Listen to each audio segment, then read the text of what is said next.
Graça e paz de nosso Senhor Jesus.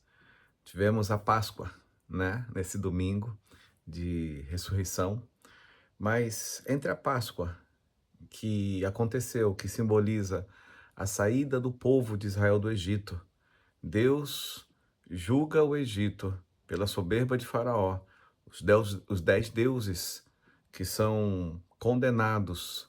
Cada praga representa o julgamento de um Deus que era idolatrado, adorado por povos de todas as regiões. A 10ª praga era a praga que se referia ao próprio Faraó como uma divindade e o seu sucessor, que seria o seu primogênito.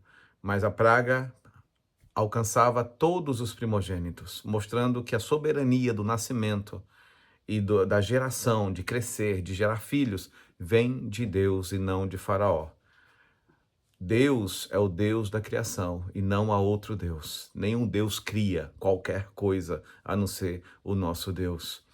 E ali, Faraó, ele é julgado e condenado, seu filho primogênito e todos os primogênitos que não ouviram a palavra e não colocaram a marca do sangue do cordeiro nos umbrais da porta, foram mortos pelo anjo da morte. Por isso que Páscoa é passagem.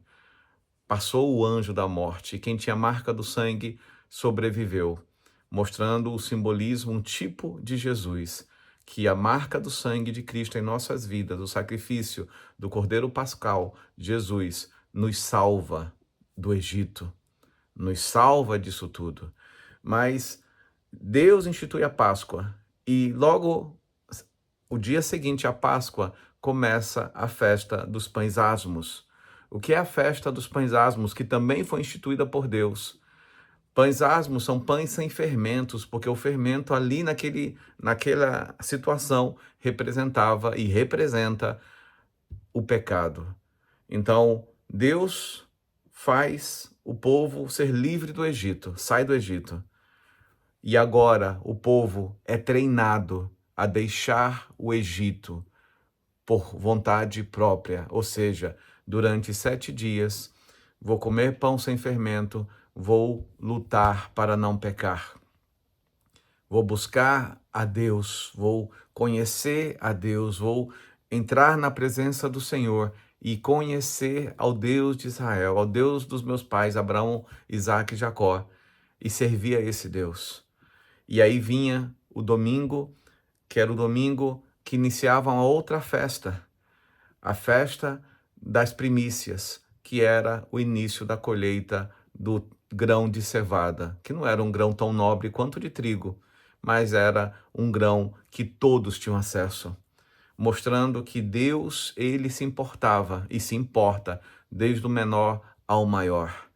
E uma vez que começava a festa das primícias, tinha também a contagem do Homer. Homer é um tipo de métrica, de medida, 2,2 litros ou 2,5 litros, que é a mesma medida que o povo de Israel podia colher anos depois de manar para cada família. E assim eles não podiam colher mais do que um Homer. E o Homer, ele era observado e é observado por 49 dias, que significa, vocês foram tirados do Egito por Deus.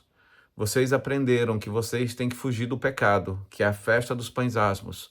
Vocês aprenderam que as primícias, a festa das primícias, é a festa em que Deus, ele já dá a provisão com os pequenos grãos, o grão de cevada, para ele te prosperar em níveis muito maiores. Se você for fiel no pouco, sobre o muito Deus te colocará. E aí as primícias representam a provisão plena de Deus, desde o pequeno começo até as grandes conquistas, pequenos contratos, pequenos fechamentos, pequenas conquistas, pequenas vitórias que nós temos que ser gratos. Tudo isso tirando o Egito de dentro de nós. Isso era a contagem do Homer. Tirar o Egito de dentro de nós.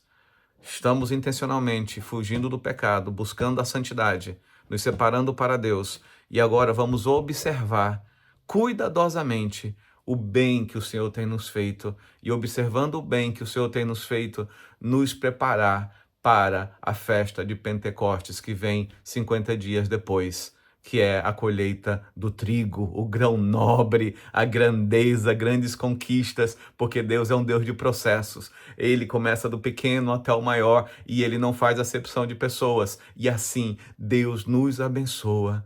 Será que hoje você consegue ser grato a Deus pelos grãos de cevadas, o pequeno começo, as pequenas conquistas, e se preparar para as grandes conquistas que estão por vir, porque o Senhor é fiel? Te prepara, porque milagres estão por vir, em nome do Senhor Jesus.